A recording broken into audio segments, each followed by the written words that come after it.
Everyone, welcome back to my channel maths वाले इनके sir. आज के सेशन से हम लोग कोऑर्डिनेट ज्योमेट्री का लास्ट सेक्शन स्टार्ट करने वाले हैं, which is based on area of triangle. So let us start the session. अब हमें क्या दिया हुआ है, एक प्लेन पर 3 पॉइंट्स है ए, बी और सी, और इन तीनों पॉइंट्स की पोजीशन हमें पता है। मतलब we know the coordinates of point A, the coordinates of point B and we know the coordinates of point C. ठीक है? And what we need to do, we need to calculate the area of this triangle ABC. समझ में आ गया है? Condition क्या है? एक प्लेन है, एक प्लेन के ऊपर 3 पॉइंट्स की पोजीशन हमें पता है, मतलब उन 3 पॉइंट्स के कोऑर्डिनेट्स हमें पता है, और हमें क्या कैलकुलेट करना है, हमें उन तीनों पॉइंट्स को ज्वाइन करने के बाद जो ट्राइंगल फॉर्म हो रहा है उस ट्राइंगल का एरिया कैलकुलेट करना है। ठीक है, तो देखते हैं कि इस एरिया को कैसे कैलकुलेट किया जाता है। तो सपोज मैंने यहां से कुछ परपेंडिकुलर्स ड्रॉ किए हैं, B Q A P and C R, all these are perpendicular to X axis. ठीक है, to calculate this area of triangle ABC, मैंने यहां पर रिप्रेजेंट किया हुआ है area of triangle ABC. To calculate this area, we need area of 3 trapeziums. We need area of 3 trapeziums. ध्यान से देखना है अभी। इस एरिया को निकालने के लिए ABC को मैं पहले ले रहा हूं एरिया ऑफ ट्रेपेजियम ABQP, ठीक है, plus area of trapezium APRC। ठीक है, मैंने क्या लिया, पहले ये पूरा ट्रेपेजियम, फिर ये दूसरा पूरा ट्रेपेजियम। क्या सब्ट्रैक्ट करना पड़ेगा फिर, माइनस दिस, ये नीचे वाला रीजन अगर सब्ट्रैक्ट कर दोगे तो क्या बचेगा, सिर्फ ट्रायंगल बचेगा। तो ये नीचे वाला रीजन की क्या है, ट्रेपेजियम है, तो माइनस एरिया ऑफ BQRC। ठीक है, अब ट्रेपेजियम क्यों बोल रहे हैं, 2 parallel sides and remaining 2 are non parallel sides. तो ये एक ट्रेपेजियम हो गया पहला ABQP, ये दूसरा ट्रेपेजियम हो गया APRC, ये 2 पैरेलल साइड्स है। ठीक है, उसके बाद लास्ट कौन सा ट्रेपेजियम सब्ट्रैक्ट किया है, BQRC, यहां पर भी ये 2 पैरेलल साइड्स है। यहां तक समझ में आ गया। Now what we need to do is we need to calculate the area of this trapezium, और एरिया ऑफ ट्रेपेजियम के लिए हमारे पास फॉर्मूला क्या है, half into sum of parallel sides multiplied by height.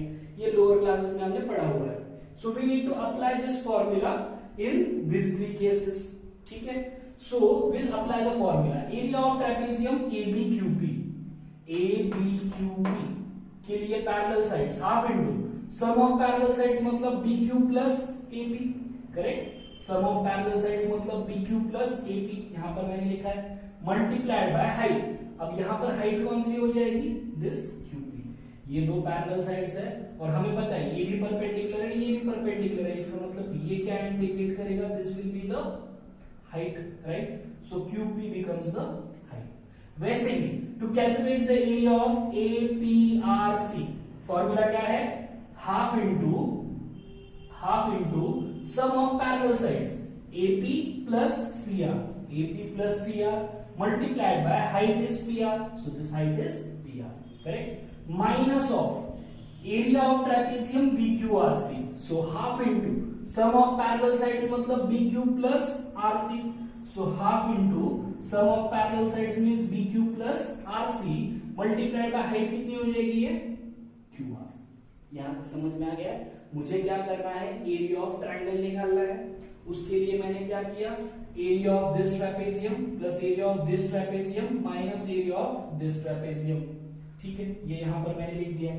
उसके बाद एरिया ऑफ ट्रेपेजियम का formula half into sum of parallel sides into height, and हर ट्रेपेजियम पे ये फॉर्मूला अप्लाई कर दिया है। ठीक है, ना हमें क्या पता होना चाहिए, BQ AP QP AP CR PR BQ CR and QR, ये सारे डिस्टेंसेस हमें पता होने चाहिए, सो दैट हम इसमें सब्स्टिट्यूट करके उसको सिंप्लीफाई कर सके। So first will see BQ। तो BQ क्या है, the distance of point B from x axis, मतलब ये कितना डिस्टेंस हो जाएगा, y2। तो यहां पर मैंने लिख दिया है BQ is equal to y2।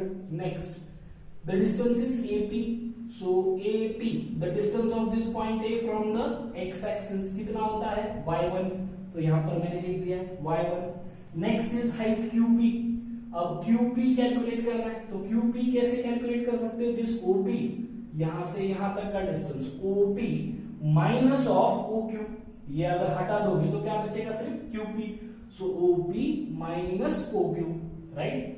यहां पर मैंने लिख दिया है op minus oq। So what is op? The distance of this point p from the y axis. अब ये पॉइंट p का डिस्टेंस बोलो या फिर पॉइंट a का डिस्टेंस बोलो, दोनों भी सेम ही है क्योंकि ये परपेंडिकुलर है।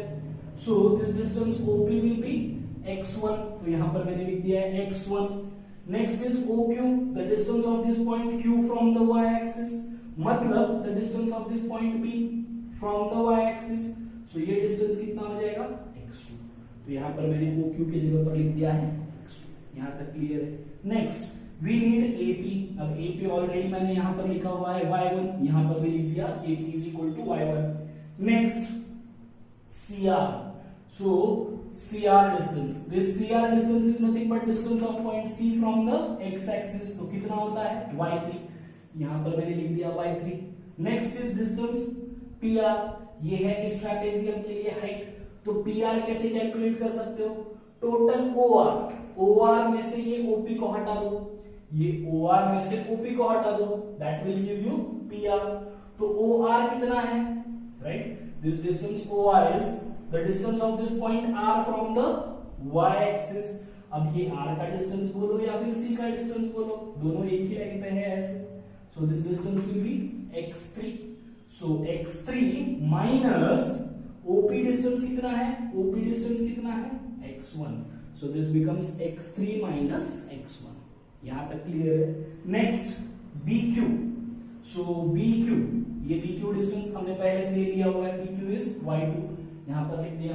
नेक्स्ट इज CR, ये भी डिस्टेंस पहले से लिया हुआ है y3, आ गया नीचे। Next is last height QR। अब QR को कैसे कैलकुलेट करोगे? OR minus OQ, OR minus OQ। Now OR is x3, OR कितना है? x3 माइनस OQ कितना है? x2। तो ये हो जाएगा x3 माइनस x2। मिल गए सारे डिस्टेंसेस। अब बस क्या करना है, यहां पर ये सारे वैल्यूज सब्स्टिट्यूट कर देना है। तो मैंने ये सब्स्टिट्यूट कर दिया यहां पर, मतलब BQ के जगह पर y2, AP के जगह पर y1, QP के जगह पर x1 माइनस x2, यहां पर हमने निकाला है QP x1 माइनस x2, ये सब्स्टिट्यूट कर दिया। अब बस क्या करना है, इसको सिंप्लीफाई करते जाना है। सो दिस यहां पर भी 1/2 है, यहां पर भी 1/2 है, यहां पर भी 1/2 है, तो तीनों में से मैंने 1/2 कॉमन ले लिया। ब्रैकेट में क्या करना है अभी? इन सबका मल्टीप्लीकेशन। तो मल्टीप्लाई कैसे करोगे? पहले y2 के साथ इस पूरे ब्रैकेट को, फिर y1 के साथ इस पूरे ब्रैकेट को। चलिए मल्टीप्लाई करते हैं। So this becomes x1y2 minus x1y2, x1y2 minus x2y1, ठीक है, राइट? x1y2 ठीक है, ऐसे कर सकते हो, प्लस x1y1, उसके बाद minus x2y2 and minus of x2 into y1 is minus x2y1, correct. Next will multiply this, ये 1/2 तो ऑलरेडी बाहर आ गया, so this becomes y1 x3, मतलब x3 y1 minus x1 y1 plus x3 y3 minus x1 y3, right. Next फिर से ये minus sign है, तो यहां पर ध्यान रखना है, यहां पर माइनस साइन है, इसलिए बाकी सारे टर्म्स क्या आ गए? ब्रैकेट में आ गए। नेक्स्ट तो x3 y2 minus of x2 y2 plus x3 y3 minus of x2 y3 आ गया, ठीक है। अब नेक्स्ट स्टेप क्या होना चाहिए? अगर कुछ कैंसिल होता है तो कैंसिल आउट कर देना, तो ये दोनों को मैंने कैंसिल कर दिया है, ठीक है। उसके बाद नेक्स्ट क्या करना होगा आपको? इस ब्रैकेट को माइनस साइन से मल्टीप्लाई करना है, तो सारे साइंस चेंज हो जाएंगे। तो यहां पर हो गया ये माइनस x3y2, माइनस x3y2 कहां पर है अभी आपका? सो दिस इज माइनस x3y2, ये माइनस का होना चाहिए प्लस, फिर ये प्लस का हो गया माइनस, और फिर ये माइनस का हो गया प्लस। आप सॉल्व कर लो, बहुत इजी है, मतलब सिर्फ मल्टीप्लीकेशन का पार्ट है, आगे कुछ नहीं है। ठीक है। उसके बाद जो भी कैंसिल आउट होता है वो कैंसिल कर दिया है। अब नेक्स्ट स्टेप में क्या किया है, बस मैंने x1 की जो भी टर्म्स है वो साथ में ले लिया है। तो यहाँ पर x1 y2 है और कौन सी टर्म है x1 y3, तो x1 y2 x1 y3 साथ में। उसके बाद x2 के टर्म्स को साथ में ले लिया है, so this is x2 y1 and x2 y3, ये दोनों साथ में आ गए। फिर लास्ट में क्या लेना है, x3 के टर्म्स को साथ में ले लेना है। सो यहाँ पर कहां पर है x3 y1, ये हो गया x3 y1 और x3 y2, इन सबको साथ में ले लिया। समझ में आ गया। मैंने बस क्या किया है, पहले इसको मल्टीप्लाई कर लिया, जो कैंसिल होता है वो कैंसिल कर दिया। उसके बाद यहाँ पर माइनस साइन थी तो ये ब्रैकेट था, तो माइनस साइन से इस ब्रैकेट को मल्टीप्लाई कर लिया है, साइन चेंज हो गया। उसके बाद जो भी कैंसिल होता है वो कैंसिल कर दिया।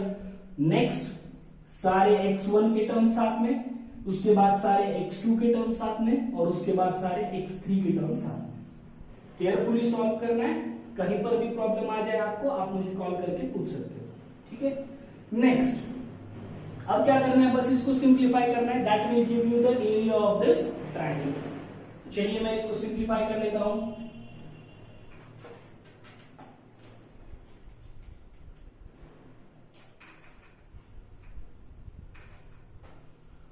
So we have area of triangle ABC is equal to, ये हाफ कॉमन ब्रैकेट में हो जाएगा, दोनों में x1 कॉमन है, सो x1 remaining will be y2 minus y3 plus दोनों में कॉमन x2, ब्रैकेट में रह जाएगा y3 माइनस y1 प्लस दोनों में कॉमन x3, ब्रैकेट में रह जाएगा y1 minus y2, y1 minus y2। So this is the formula to find the area of triangle ABC when we know the positions of point A, B and C। Positions मतलब we know the coordinates of point A, B and C। यहां पर हमें A के, B के और C के coordinates पता है, तो हम लोग easily area of triangle find out कर सकते by using this formula. The formula is half into x1 into bracket y2 minus y3 plus x2 into y3 minus y1 plus x3 into y1 minus y2। समझ में आ गया, ठीक है। अगर आपको कोई भी डाउट हो तो please feel free to contact. Thank you.